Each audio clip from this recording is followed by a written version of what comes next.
આજે મને સંઘની સ્થાપના માટેના પરમ પૂજ્ય ડોક્ટર હેડગેવારજીના વિચારો સ્મૃતિમાં આવી રહ્યા છે।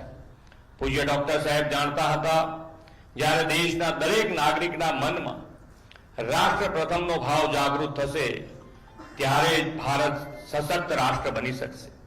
જ્યારે દરેક નાગરિક રાષ્ટ્ર પ્રત્યે કર્તવ્યરત બનશે ત્યારે જ રાષ્ટ્ર તેના પરમ વૈભવ સુધી પહોંચી શકશે।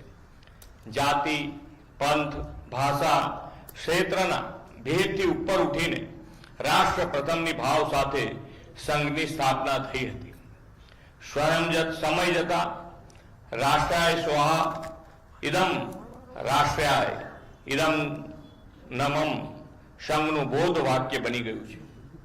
આદરણીય વડાપ્રધાન શ્રી મોદી સાહેબના શબ્દોમાં કહીએ તો જ્યારે કુંભાર ઈંટ પકવે છે તો જમીનની માટીથી શરૂઆત કરે છે, તેને તપાવે છે, આકાર આપે છે અને જાતે પણ તપે છે। પૂજ્ય ડોક્ટર સાહેબ આ જ રીતે સામાન્ય લોકોને રાષ્ટ્રીયતાનું વિઝન આપીને સમર્પિત સ્વયંસેવકો તૈયાર કરતા હતા। એટલે જ આજે રાષ્ટ્રીય સ્વયંસેવક સંઘ માટે કહેવાય છે કે સામાન્ય લોકો મળીને અસામાન્ય અને અદ્ભુત કામ કરી રહ્યા છે। સંઘની યાત્રામાં હંમેશા વ્યક્તિ નિર્માણ પર ભાર મૂકવામાં આવ્યો છે। જે વ્યક્તિ જેવો છે તેવો સંઘ સાથે જોડાય, વ્યક્તિ નિર્માણ બાદ રાષ્ટ્ર સેવામાં સમર્પિત થાય।